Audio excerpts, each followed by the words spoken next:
Sahabat Rema yang terkasih, kembali kita berjumpa pagi ini, 26 Agustus 2023. Shalom Elohim, saya sampaikan salam, selamat pagi, selamat siang, selamat sore, selamat malam. Bagi Anda semua, berkah dalam. Tuhan mengundang Anda dan saya untuk memiliki nilai kerendahan hati di dalam diri kita. Memiliki keberanian untuk memiliki sikap merendahkan diri, bukan rendah diri. Kadang orang berpikir rendah diri, rendah hati. Itu sepertinya 11-12, tetapi maknanya bisa berbeda. Rendah diri, orang itu menjadi kurang percaya diri atau tidak percaya diri, berarti juga tidak percaya akan penyelenggaraan ilahi. Sedangkan rendah hati itu berarti saya bisa melakukannya bersama Tuhan, tetapi selalu mengingat bahwa Tuhan yang memberkati saya dan Anda sehingga membuat semuanya itu bisa terjadi. Campur tangan Tuhan, diimani, itulah dasar sikap orang rendah hati. Hari ini Yesus dalam bacaan Injil Matius 23 ayat 1-12 mengkritik ahli-ahli Taurat, orang Farisi sebagai gambaran orang-orang di sekitar kita yang kerap kali masih mencari kedudukan, pujian. Kalau muncul pertanyaan, apakah menerima pujian itu salah? Tidak, itu baik. Tetapi mencari-cari pujian itu yang kurang tepat. Pasti itu berlawanan dengan sikap iman seorang yang rendah hati. Bahkan kerendahan hati itu bisa diwujudkan dalam contoh nyata, yaitu dengan melayani setiap saat. Melayani siapapun, bahkan melayani orang yang mungkin secara posisi level di bawah kita. Atau bahkan melayani orang yang jengkel, yang tidak kita sukai sekalipun. Ini perjuangannya. Maka saya setuju mendengar bahwa melayani, menghidupi nilai kerendahan hati itu adalah latihan. Atau sering disebutkan oleh para motivator itu sebagai exercise, latihan. Maka hidup ini latihan. Latihan hidup nanti di surga. Ya, kerendahan hati itu perlu dilatih.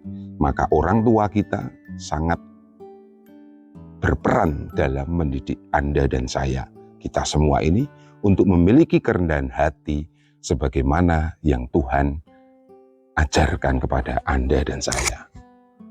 Selalu saja ada tantangan, bahkan godaan. Di saat kita sudah belajar untuk melayani, untuk merendahkan diri, rendah hati, selalu saja ada godaan. Godaan untuk apa? Merasa bahwa kita tidak berharga karena terlalu rendah hati. Maka dalam contoh-contoh kecil, saya masih ingat ketika dalam pendidikan formatio di seminari kecil, Bertiniano maupun di skolastikat, itu kita diajarkan hal-hal yang kadang-kadang tidak masuk akal. Ada teman-teman saya satu angkatan sudah sarjana, yang late vocation, ngusek WC, itu terus buang sampah yang bau busuk, bersihkan kolam, ya ngepel, opo ya. Jadi kita merasa mau jadi romo kok kon ngepel gitu kan, nanti kalau sudah jadi romo kan toh bisa ngongkon, bisa nyuruh kosternya atau pelayan di pasturan ngepel. Dan itu ternyata hasilnya bisa berbeda. Pendidikan di seminari itu menunjang saya, paling tidak saya merasa bahwa sejak saya jadi frater, jadi imam, itu sungguh saya hidupi. Saya mau belajar untuk melayani itu. Melakukan semuanya secara mandiri. Pekerjaan-pekerjaan tidak perlu minta tolong, bukan tidak mau minta tolong, tetapi bisa dilakukan, pasti itu akan mendidik kita menjadi pribadi yang belajar tadi rendah hati untuk melayani. Tidak bisa tidak melalui hal-hal sepele. Kebiasaan mencuci pakaian sendiri, kebiasaan untuk mencuci motor sendiri, nyuci mobil sendiri. Tidak usah difoto, tidak usah divideokan, tetapi dihayati. Oh ya, jadi orang lihat atau tidak masalah. Maka ini wujud contoh latihan yang konkret dalam hidup kita. Jadi kalau Anda seorang ayah, seorang suami, Anda punya tanggung jawab di rumah, nyuci baju istri dan anak. Nah, itu suatu studi, exercise untuk belajar rendah hati melayani. Meskipun di perusahaan mungkin sebagai manajer, sebagai direktur, di rumah nyuci baju, wah, ini merendahkan diri. Tidak, itu sungguh latihan sehingga kita bisa mengerti ketika kita punya anak buah, Anda punya anak buah yang, oh ternyata ya ini pekerjaan yang sederhana tapi tidak mudah. Supaya suami juga menghargai pekerjaan istri yang selalu melayani suami dan anak, berarti menghargai, tidak mentang-mentang yang cari uang suami.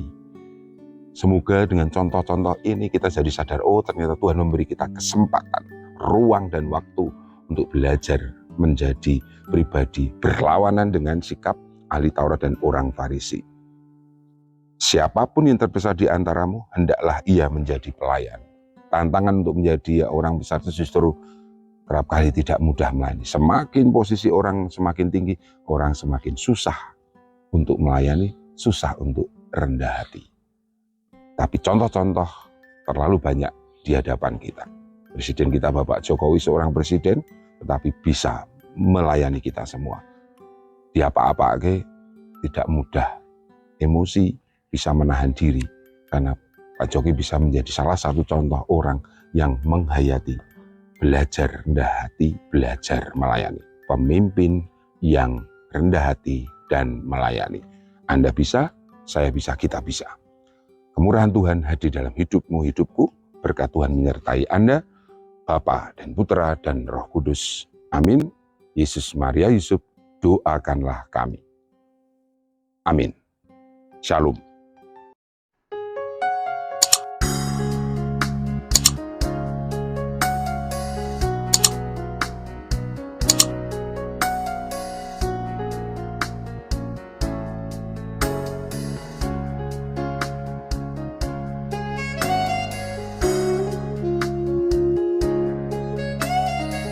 Sahabat Rema, sampai jumpa dalam program berikutnya.